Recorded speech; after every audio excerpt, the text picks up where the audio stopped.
Hello everyone, welcome back to TAF IAS academy. So இன்றைக்கி news articles discussion start பண்ணிடலாம்.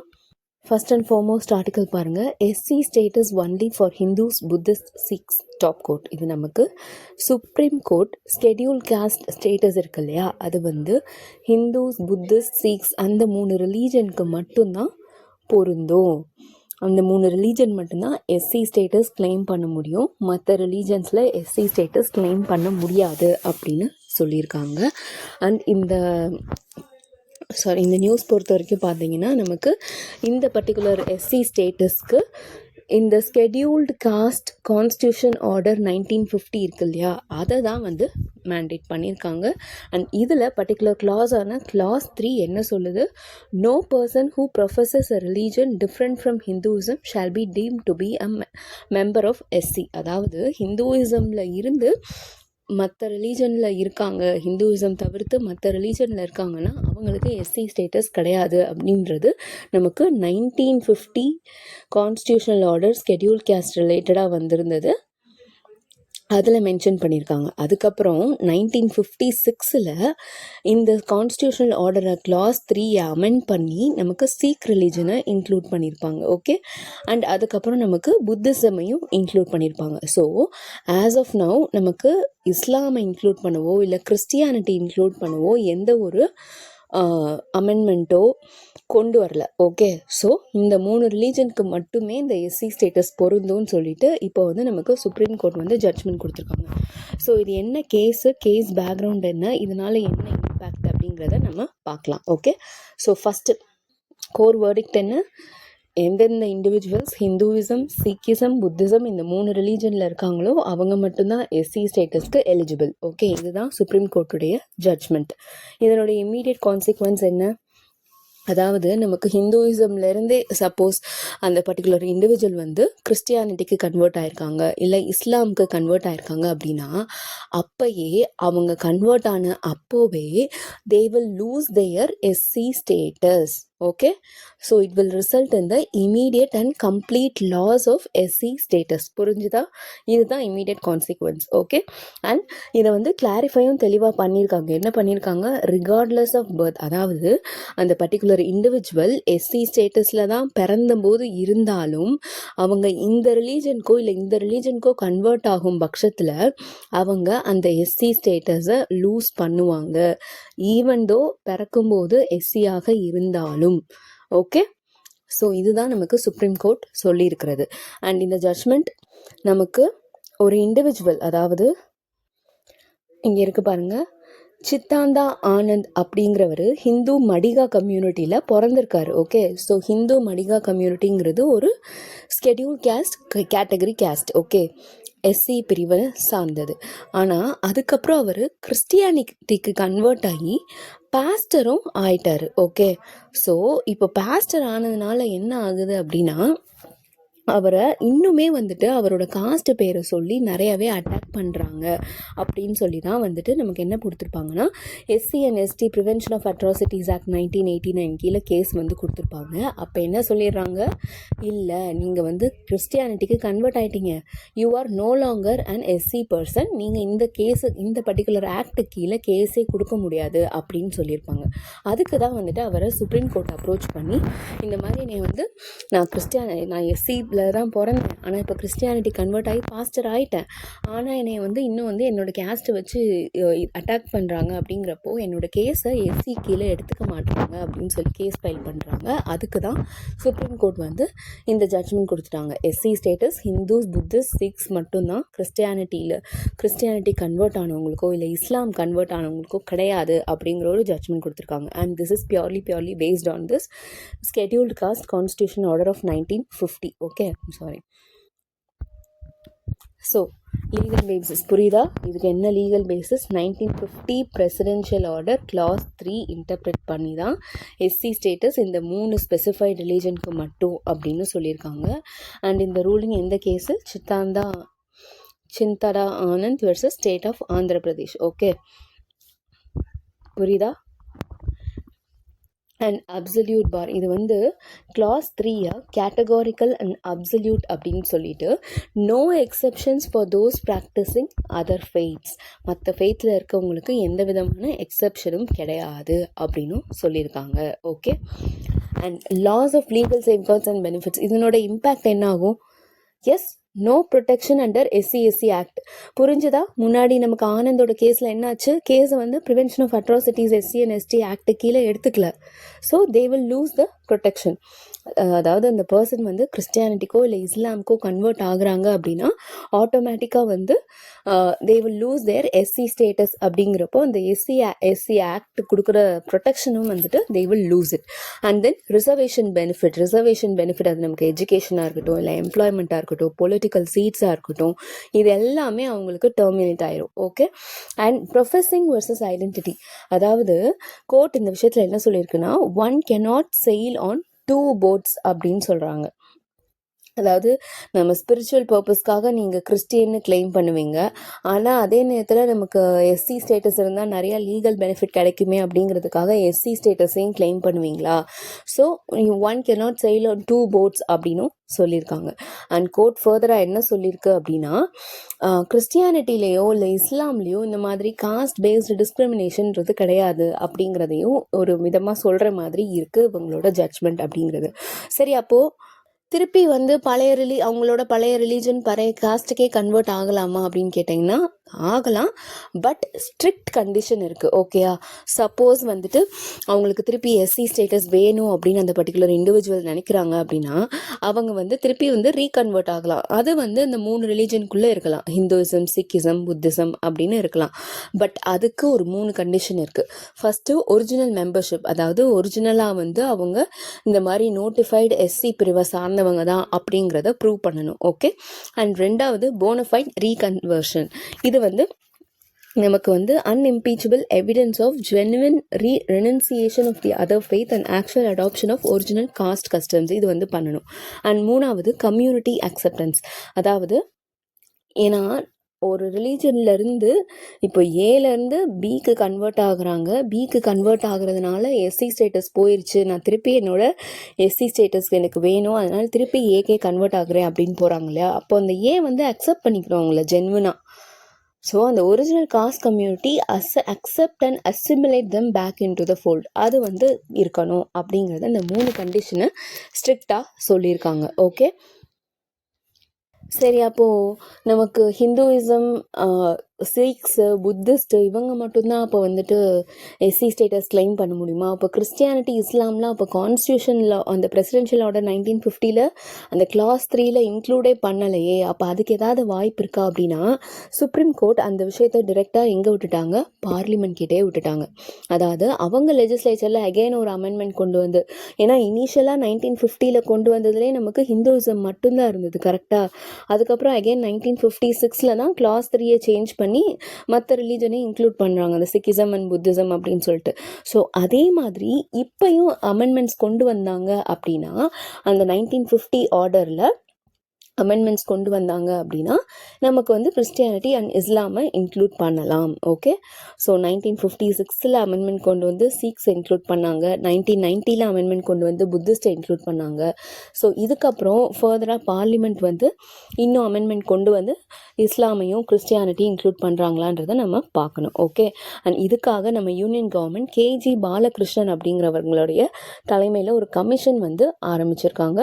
அந்த commission is established to examine whether SC status should be extended to Dalits who have converted to other religions. ஏன்னா mostly உங்களுக்கு வந்து தலித்ஸ் வந்து மற்ற religion convert ஆனது பார்த்தீங்கன்னா ஒன்று புத்திசம், இல்லைனா இஸ்லாம், இல்லைனா கிறிஸ்டியானிட்டி. கரெக்டாக தலித் கிறிஸ்டியன்ஸ் நம்ம நிறையா பார்க்கலாம். ஸோ அவங்களுக்கு இந்த எஸ்சி ஸ்டேட்டஸ் எக்ஸ்டெண்ட் பண்ணலாமா வேணாமான்றதை எக்ஸாமின் பண்ணுறதுக்கு தான் இந்த கேஜி பாலகிருஷ்ணன் கமிஷன் வந்து செட்டப் பண்ணியிருக்காங்க. ஓகே. ஸோ அவங்களோட ரிப்போர்ட் தான் வந்து இந்த விஷயத்தில் ஃபர்தராக முடிவெடுக்கிறதுக்கு யூஸ்ஃபுல்லாக இருக்க போகுது. Okay. So that's all about this news article. இந்த விஷயத்தில் நம்ம சுப்ரீம் கோர்ட்டையுமே டிரெக்டாக ஃபால்ட் அப்படின்னு சொல்லிட முடியாது. ஏன்னா அவங்க they have just interpreted the existing law. அந்த எக்ஸிஸ்டிங் லாவில் பார்லிமெண்ட் சேஞ்சஸ் ஏதாவது கொண்டு வராங்க அப்படின்னா அதையுமே supreme court is going to accept அப்படின்னு தான் நம்ம பார்க்கணும். Okay. So that's all about this one.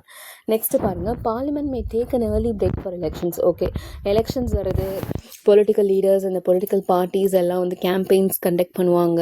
So they will be busy.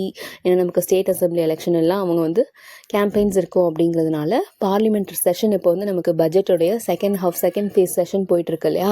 So அது வந்து சீக்கிரமே முடிகிறதுக்கான சான்சஸ் இருக்குது அப்படின்னு சொல்லியிருக்காங்க. நம்ம அதை மேஜராக ஃபோக்கஸ் பண்ண போகிறதுல இதெல்லாம் நமக்கு கொடுக்குறாங்க இல்லையா, அதுதான் பிஸ்னஸ் அட்வைசரி கமிட்டி. ஸோ இந்த கமிட்டியோடைய பர்பஸ் அண்ட் காம்போசிஷன் தான் பார்க்க போகிறோம். ஓகே, ஸோ இந்த பிஸ்னஸ் அட்வைசரி கமிட்டியை தான் டைம் கீப்பர் ஆஃப் பார்லிமெண்ட் அப்படின்னு நம்ம சொல்லுவோம்.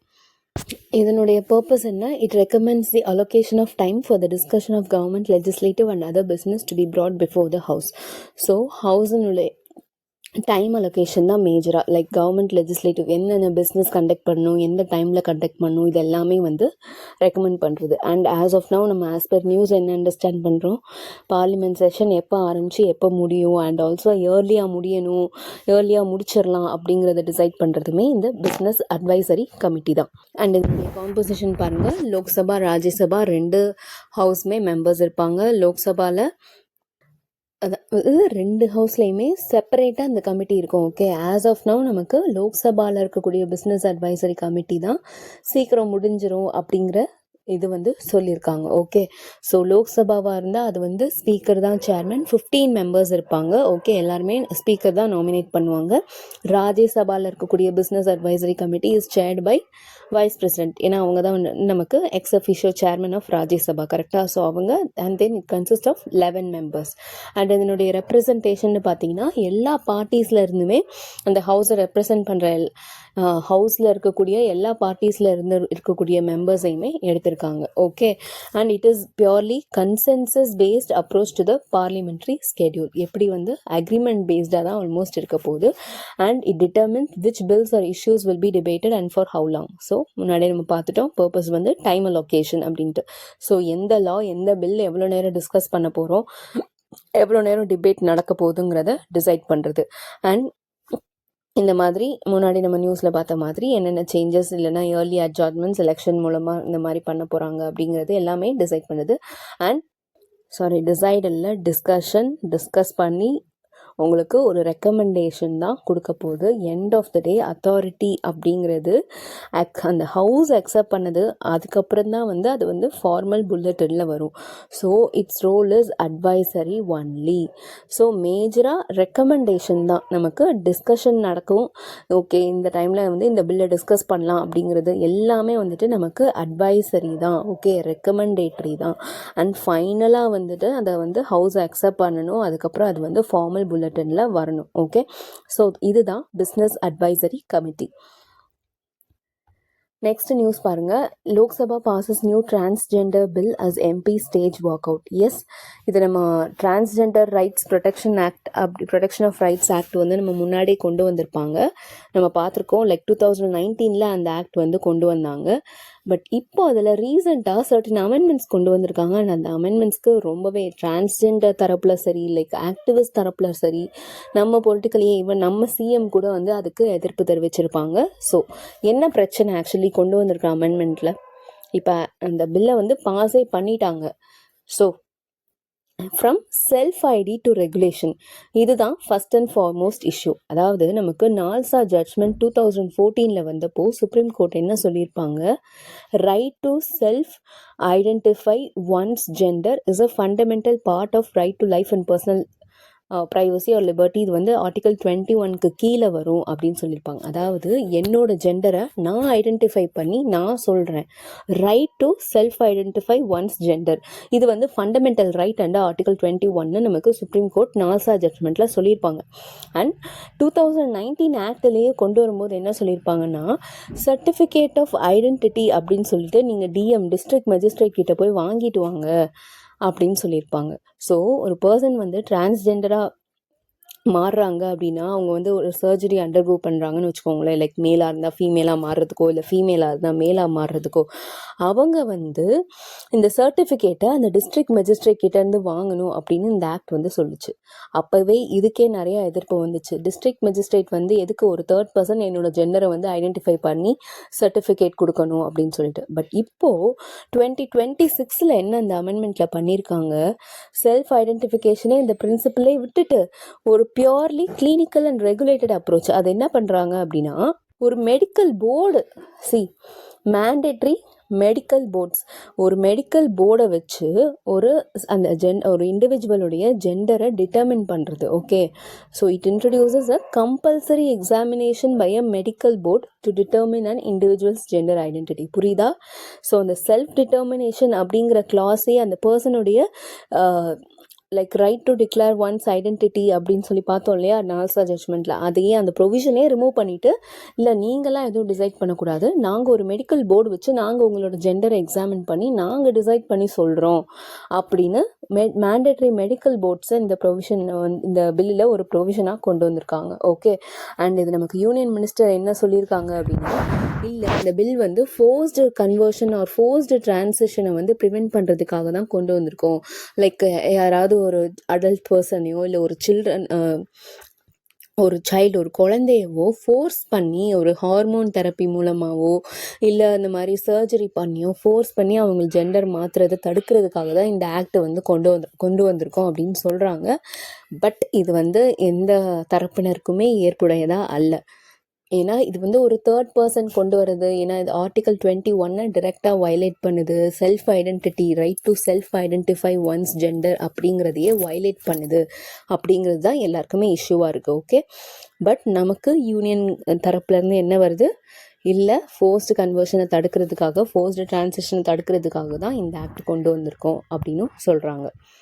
ஸ்ட்ரென்தன் ப்ரொடெக்ஷன்ஸ், இது வந்து பனிஷ்மெண்ட், அதாவது டிரான்ஸ்ஜெண்டர் பர்சன்ஸ்க்கு அகெயின்ஸ்டாக ஏதாவது க்ரைம்ஸ் கமிட் பண்ணுறாங்க அப்படின்னா அதுக்கு ரொம்ப பனிஷ்மெண்ட்ஸ் வந்து ஸ்ட்ரிஞ்செண்ட்டாக மெஷர்ஸ் இருக்க போகுது. ஸோ அவங்க சேஃப்டி என்ஹான்ஸ் பண்ணுறதுக்காகவும் இந்த ஆக்ட் வந்து பேசியிருக்கு. பட் ஆஸ் ஆஃப் நவ் எல்லாருமே எதிர்க்கிறதுக்கும் இப்போ எம்பிஸ் வந்து ரீசண்டாக வந்து வாக் அவுட் பண்ணுறதுக்கும் இதுதான் ரீசன். ஓகே, ஸோ எதுக்காக அந்த ரைட் டு செல்ஃப் டிட்டர்மினேஷன் அப்படிங்கிற கிளாஸை ரிமூவ் பண்ணிங்க, அதுதான் major issue from this bill. Okay, and இப்போ வந்து it has been passed. So let us wait and see என்ன மாதிரியான நடவடிக்கை ஃப்யூச்சரில் எடுக்கிறாங்கன்ட்டு. Okay, so that's all about this one. இதில் இருக்கக்கூடிய மேஜர் இஷ்யூ இதுதான்.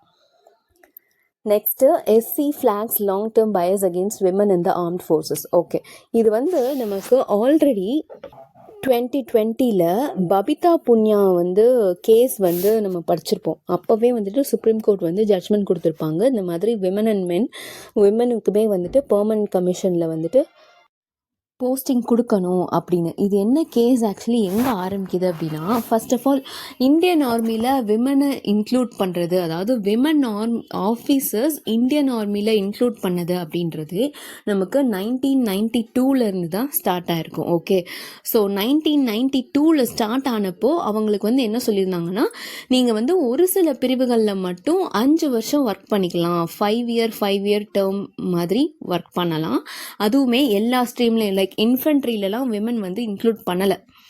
ஓகே, ஸோ ஒரு சில ரோல் வந்து இன்னுமே ரெஸ்ட்ரிக்டடாக தான் இருந்தது. அப்போ வந்து இந்த மாதிரி இப்போது எஜுகேஷன், ஆர்மி எஜுகேஷன் ரிலேட்டடாக இல்லை கார்ப்ஸ், இன்ஜினியரிங் கார்ப்ஸ் இதில் வந்து இன்க்ளூட் பண்ணியிருக்காங்க விமனை. அதுவுமே 5 இயர் பீரியட் அப்படின்னு அவங்க சர்வீஸில் இன்க்ளூட் பண்ணியிருக்காங்க. இது வந்து ஃபஸ்ட்டு 1992 விமன் வந்து இண்டெக்ட் பண்ணுது. அடுத்து 2006 பார்த்தீங்கன்னா நமக்கு இந்த பர்டிகுலர் ஸ்கீமில் என்ட்ரு ஆகுறாங்களா, அதாவது 1992 என்ட்ரு ஆனவங்களுக்கே அவங்கள ரீப்ளேஸ் பண்ணுற விதமாக ஷார்ட் சர்வீஸ் கமிஷன் ஸ்கீம் அப்படின்னு ஒன்று கொண்டு வராங்க.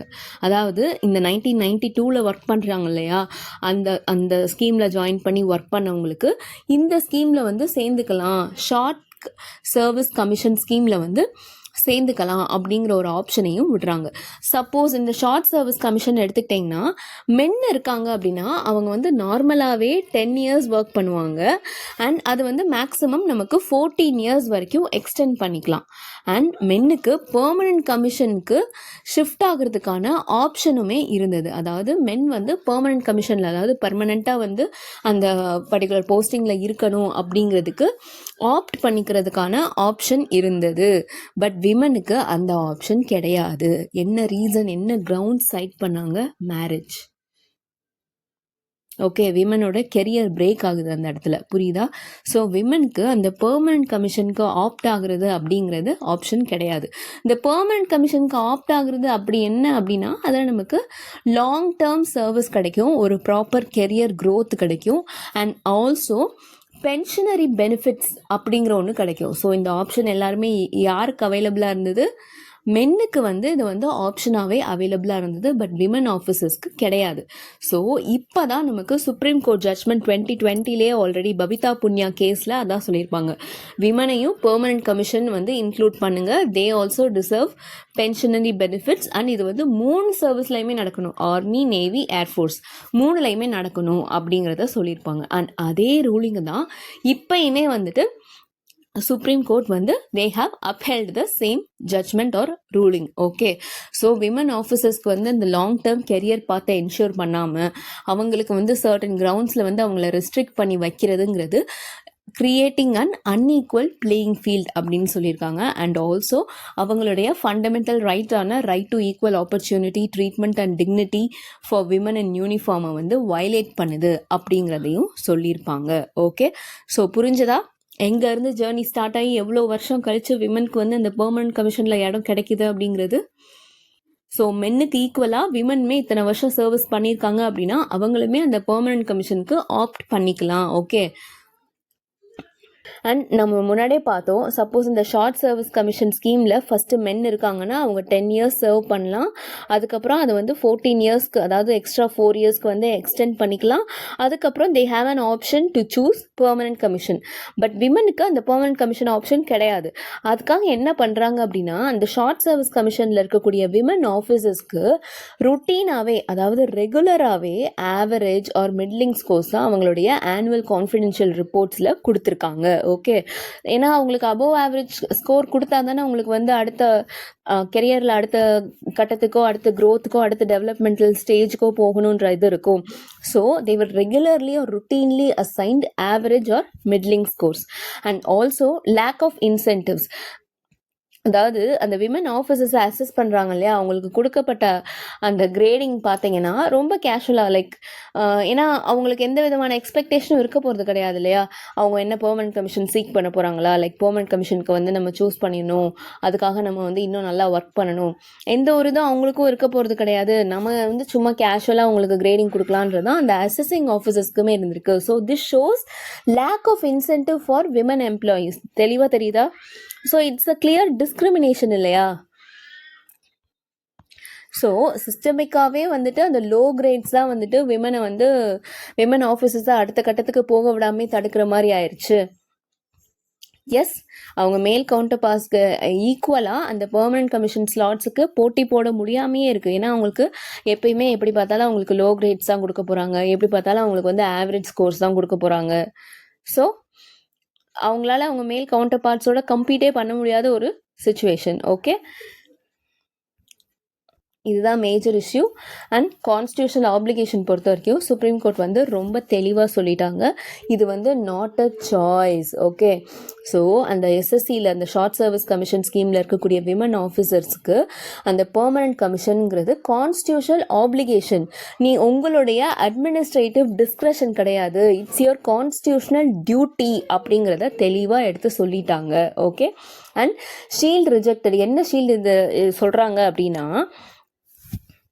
கவர்மெண்ட் சைடில் ஆர்குமெண்ட்டில் vacancy gaps should limit women's appointments அப்படிங்கிறத சொல்லியிருப்பாங்க. பட் அந்த சீலிங்ஸ் எல்லாமே வந்துட்டு சாக்ரோசாங்க்டும் கிடையாது, இம்யூட்டபிளும் கிடையாது அப்படிங்கிறதையும் சுப்ரீம் கோர்ட் சொல்லிட்டு கவர்மெண்ட்டோட ஆர்குமெண்ட்டை தெளிவாகவே ரிஜெக்ட் பண்ணிட்டாங்க. ஓகே, ஸோ இப்போ ஃபைனல் ரிசல்ட் என்ன? Women officers are no longer victims of unequal opportunity structures. So மென்னுக்கு ஈக்குவலாக விமனுடைய கெரியர் க்ரோத் ஸ்டார்ட்டாகவும் நமக்கு நெக்ஸ்ட் லெவல் போகுது. Okay, they can also opt for career enhancing course and they can also fight for progression equal with men.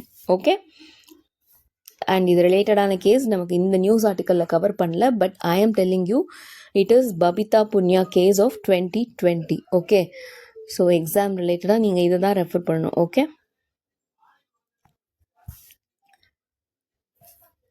Next news item பாருங்க. Assam floats tender for satellites to monitor floods. Okay, இது வந்து நமக்கு அஸ்ஸாம், அதாவது ஒரு north eastern state வந்து first time இந்தியாவில் ஒரு completely ஒரு ஸ்டேட் ஓன்ட் சேட்டலைட் ஃப்ளீட் வச்சுக்க போகிறாங்க. ஓகே, அது என்ன இனிஷியேட்டிவ்னு பார்த்தீங்கன்னா அஸ்ஸாமுடைய தேர்ட் ஐ இனிஷியேட்டிவ். ஓகே, ஸோ அதுக்கான டெண்டர் தான் இப்போ ரீசெண்டாக நமக்கு அஸ்ஸாம் சிஎம் வந்து ஃப்ளோட் பண்ணியிருக்காங்க.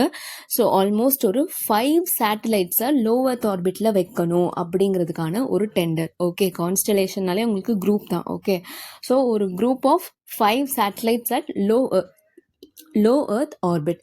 அண்ட் இது வந்து historic first. Okay, first Indian state இந்த மாதிரி ஒரு எர்த் அப்சர்வேஷன் சேட்டலைட்டை அவங்களா ப்ரொக்யூர் பண்ணி அவங்களா ஓன் பண்ண போகிறாங்க. ஓகே, ஏன்னா இது வரைக்கும் நமக்கு இருக்கிறது இஸ்ரோ மட்டும்தான்.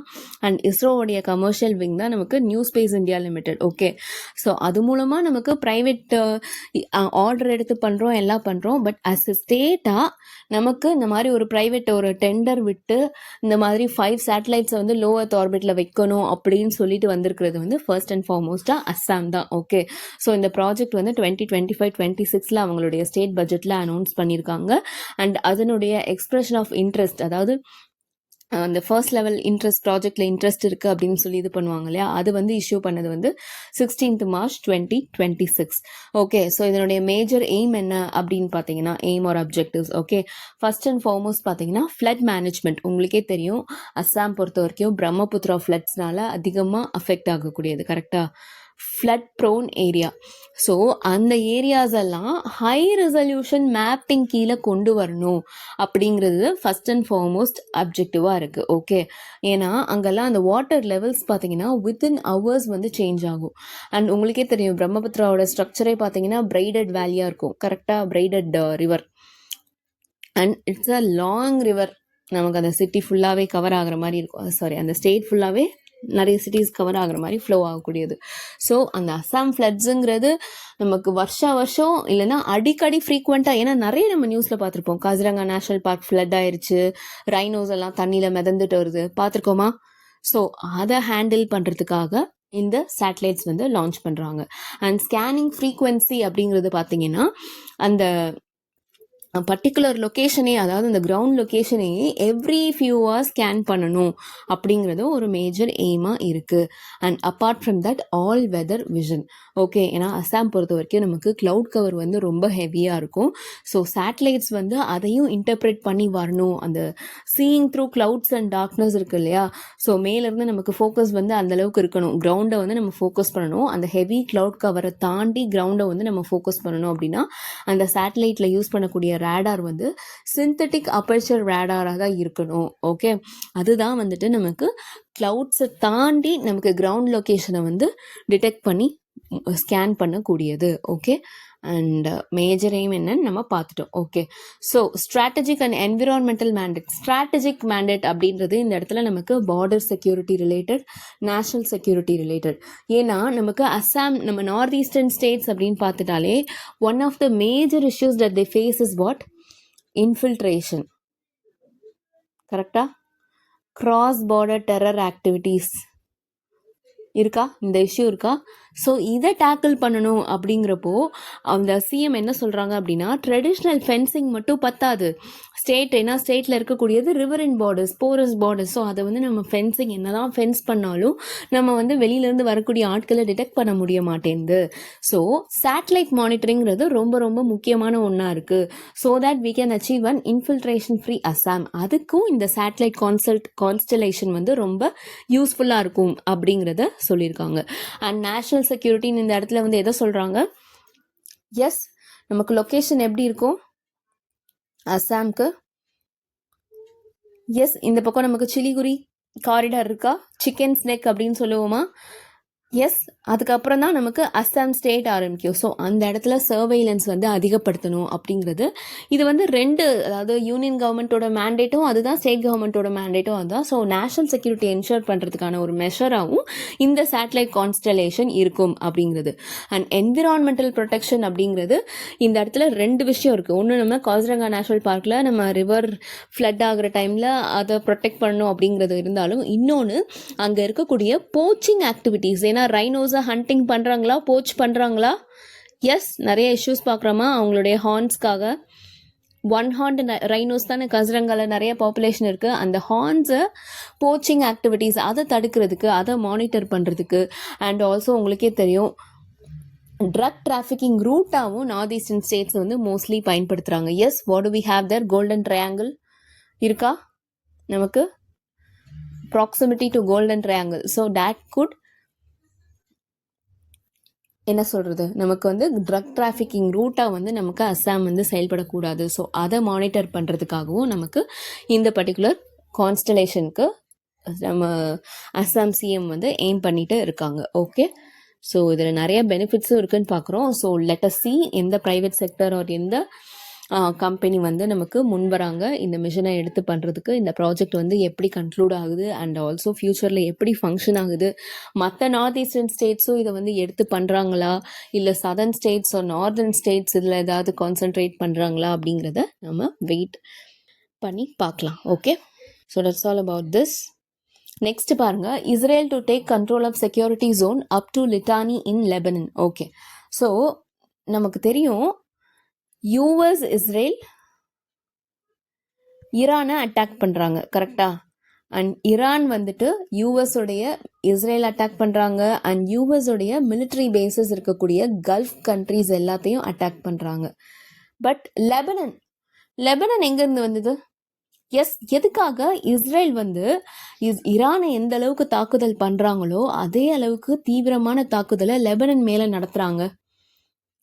S, one of the major reason என்னன்னு பார்த்தீங்கன்னா, லெபனனில் இருக்கக்கூடிய ஹெஸ்புல்லா குரூப் இருக்கு இல்லையா, ஹெஸ்புல்லா இந்த மாதிரி ரிபல் குரூப்ஸ், மிலிட்டன்ட் குரூப்ஸ் எந்தெந்த கண்ட்ரியில் இருக்காங்க. இப்போது போகோ ஹராம்னா அவங்க எந்த ஆஃப்ரிக்கன் கண்ட்ரியை சார்ந்தவங்க, எந்த ஆஃப்ரிக்கன் கண்ட்ரியோட மிலிட்ரி குரூப், M23 எந்த கண்ட்ரியோட ரிபல் குரூப், இந்த மாதிரியெல்லாம் உங்களுக்கு மிலிட்டன்ட் குரூப், எந்த கண்ட்ரியோட ரிபல் குரூப், இந்த மாதிரியெல்லாம் உங்களுக்கு கொஸ்டின்ஸ் வந்து கேட்கலாம். ஸோ இப்போ ஹெஸ்புல்லான்னு எடுத்துக்கிட்டிங்கன்னா லெபனனில் இருக்கக்கூடிய மிலிட்டன்ட் குரூப். ஸோ அவங்கள அட்டாக் பண்ணுறதுக்காக இப்போ நிறையவே ஃபோர்ஸ் வந்து இஸ்ரேல் வந்து யூஸ் பண்ணிட்டு இருக்காங்க.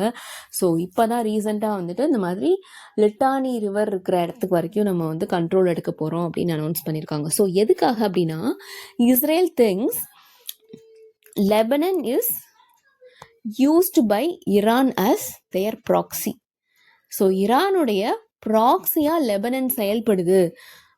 லெபனன்றது இந்த இடத்துல எஸ்பெஷலி நமக்கு ஹெஸ்புல்லா வந்து ஈரானுடைய ப்ராக்சியாக செயல்படுறாங்க அப்படிங்கிற ஒரு குற்றச்சாட்டையும் வந்து இஸ்ரேல் வந்து வைக்கிறாங்க. அதனால தான் ஹெஸ்புல்லாவையும் அவங்க வந்து சீரியஸாக தாக்குதல் பண்ணுறாங்க. ஸோ இந்த இடத்துல நம்ம ரொம்ப பொலிட்டிக்கலாக போக போகிறதில்ல. You will be reading this news time and again. So நம்ம லொக்கேஷன் மட்டும்தான் எந்தெந்த நியூஸில் நம்ம கவர் பண்ணுறோமோ அதை தான் மேஜராக ஃபோக்கஸ் பண்ண போகிறோம். ஸோ இந்த இடத்துல லிட்டானி ரிவரோடைய location, it is located in Lebanon. It is the main river of Lebanon flowing from the Bekaa Valley in the east to the Mediterranean Sea in the west. Okay, so எங்க drain ஆகுது? Mediterranean Seaல வந்துட்டு நமக்கு drain ஆகுது. Okay, and it is crucial for irrigation, electricity generation and regional geopolitics. Regional geopolitics ன்றது இப்போ நம்ம பார்க்கக்கூடியது. Okay, and irrigation, electricity generation in Lebanon அங்க வந்து ரொம்ப ரொம்ப crucial-ஆ இருக்கு. So look at the map. Litani River இங்க இருக்கு, and here we have what? Mediterranean sea. Okay, so இங்கே நமக்கு இந்த பக்கம் பீகா வேலி இருக்குது, இங்கேருந்து நமக்கு Mediterranean sea east to west வந்து இந்த ரிவர் வந்து ஃப்ளோ ஆகுது. ஓகே, அண்ட் கீழே நமக்கு இஸ்ரேல் இருக்குது. ஸோ இங்கேருந்து தான் நமக்கு ஃபுல்லாக இங்கே வரைக்கும் கவர் பண்ண போகிறதா இஸ்ரேல் வந்து இப்போது அனௌன்ஸ் பண்ணியிருக்காங்க. ஓகே, ஸோ இங்கே வெஸ்ட் ஏஷியா பொறுத்த வரைக்கும் எந்தெந்த கண்ட்ரீஸ் எல்லாம் நியூஸ் இருக்கோ, அண்ட் எந்தெந்த கண்ட்ரீஸோட பார்டர் ஷேர் பண்ணுது அப்படிங்கிறதுலாம் ரொம்ப ரொம்ப இம்பார்ட்டன்ட். நீங்கள் அதெல்லாம் நல்லாவே தெரிஞ்சு வச்சுருக்கணும். இஸ்ரேல்னு எடுத்துக்கிட்டிங்கன்னா லெபனனோட பார்டர் ஷேர் பண்ணுதா இல்லையா? Yes, Syria and Lebanon is open towards Mediterranean sea. Okay, so இதெல்லாம் வந்து நீங்கள் தெரிஞ்சிருக்கணும். Okay, so that's all for today. Thank you so much for வாட்சிங். See you tomorrow.